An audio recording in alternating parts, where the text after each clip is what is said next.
Okay, good afternoon. Magandang hapon sa lahat ng mga nanonood. So, I'm Coach Bruce, coach of Philippine National Pitang Team. Okay? Sa araw na ito, ituturo ko sa inyo kung paano mag-point sa pitang.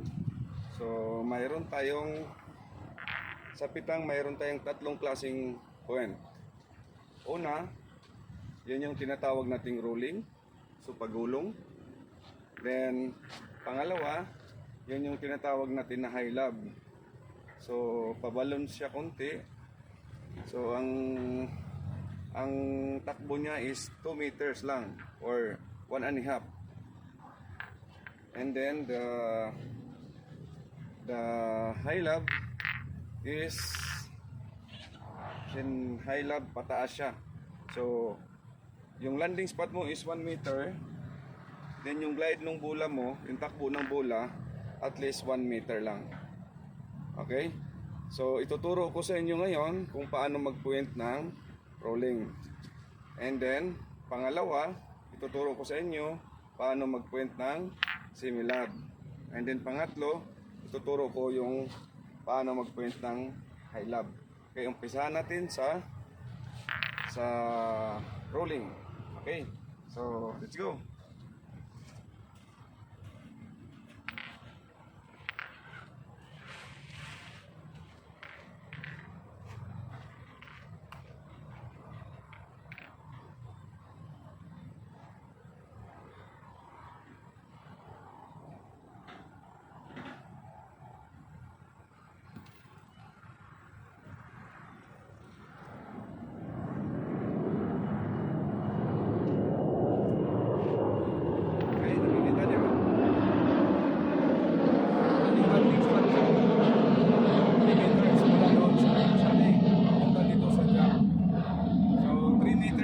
Spot ko.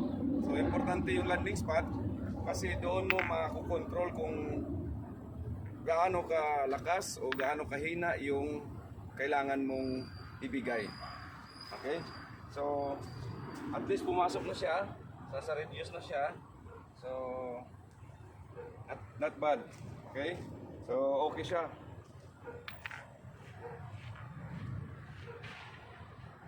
Second, so, tapusin ko muna yung sa rolling.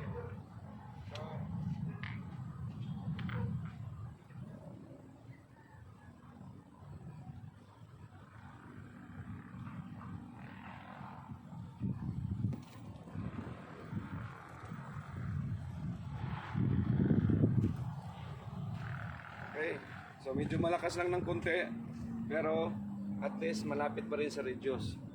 Okay? Atlo.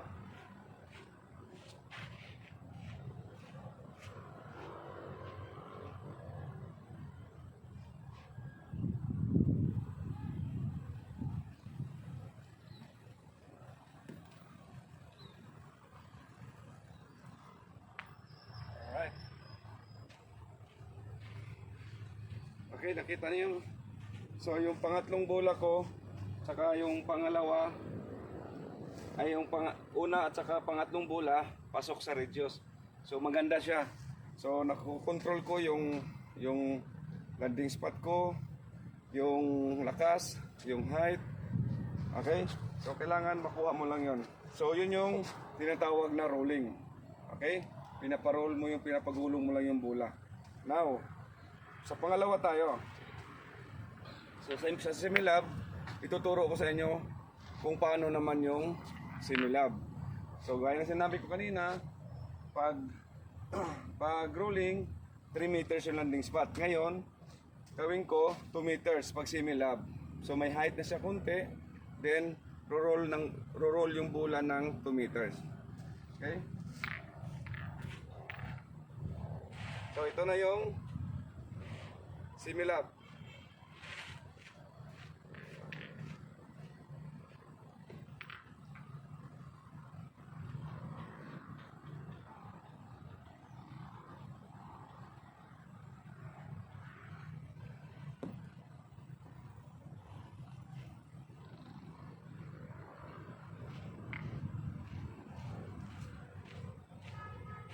Okay? So nakikita nyo, first ball, pasok sa radius.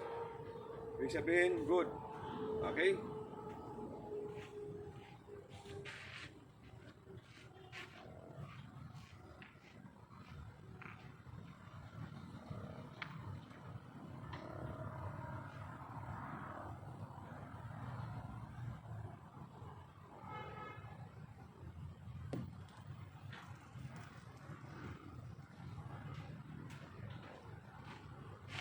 Okay, second ball ko guys, malakas.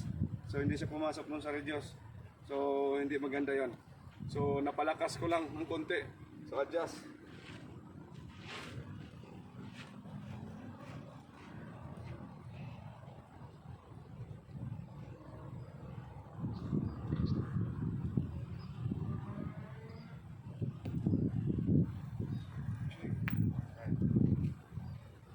Alright. So nakita nyo guys, yung first ball ko pasok sa radius, yung second lumabas, and then the third ball pasok doon sa radius. Not bad. Okay? So nakikita nyo yung kaibahan ng rolling and then semi-lob. Alright? So ganun lang. 2 meters landing spot. Now, yung pangatlong point ng pitang is yung tinatawag nating high lob. So paano yung high lob? So the more na mas mataas yung height mo, the more na mas mabagal yung glide ng bola. Yung gapang bola, yung gulong ng bola, ibig sabihin. Okay? So ngayon, maglalanding ako ng almost 1 meter. Dito. Ito yung landing ko. Alright. Okay? Sa pitang, lalo na pag nag-adjust na tayo ng distance, mayroon tayong dalawang klaseng pagpupuwent. Mayroong kneeling, like this. So, naka-kneeling siya. Then, mayroon namang standing. So, nakatayo. Alright? Yan. So, ngayon, gagawin ko yung nakatayo. Okay?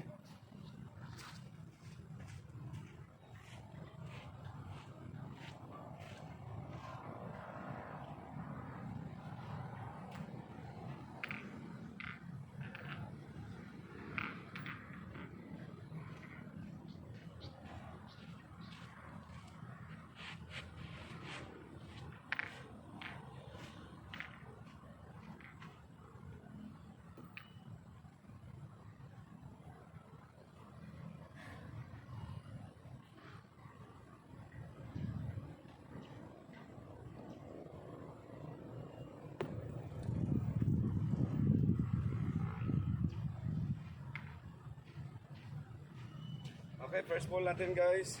Malakas lang. Okay, adjust tayo. Kulang sa height. Okay.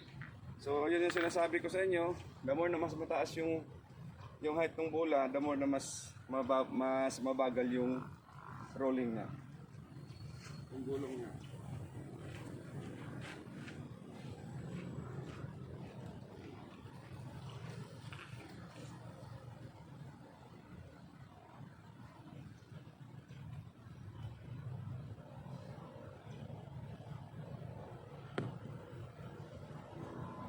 Alright. Okay. So yung first ball natin guys, hindi pumasok. Yung pangalawang bola, pumasok. So nakita niyo yung height, mas maganda, mas accurate, may backspin. So maganda yung gapang niya, yung gulong na. So pasok sa radius. Okay, last ball. Kanyo 1 meter lang yung landing spot ko.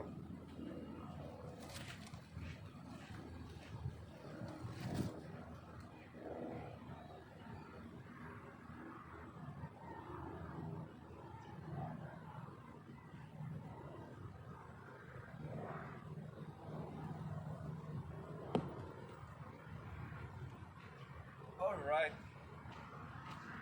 Okay. So pasok siya guys, pasok. Pasok sa radius yung pangatlong bola ko. So kita nyo yung kaibahan ng rolling, semi-lob, high lob. Okay? So pasok yung dalawang bola natin. Although yung first ball natin malakas, kaya nag-a-adjust ako ng height. Yung speed, ina-adjust ko. So yun yung importante sa pitang.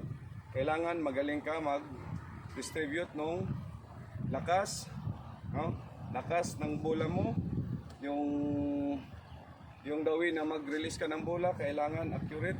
So kailangan pantay yung release distribution ng lakas ng tatlong daliri na to. Ito. So hindi lang itong isang daliri nito. So kailangan pantay. Pag release, yan, kailangan may backspin. Alright? So natutunan nyo na ngayon yung 3 kinds of pointing sa pitang. So ulitin ko. First, rolling, kailangan 3 meters yung landing spot. Semi-lob, kailangan yung landing spot natin, yung pinaka-importante yung landing spot is 2 meters. 2 meters mula dito sa chuck. Okay?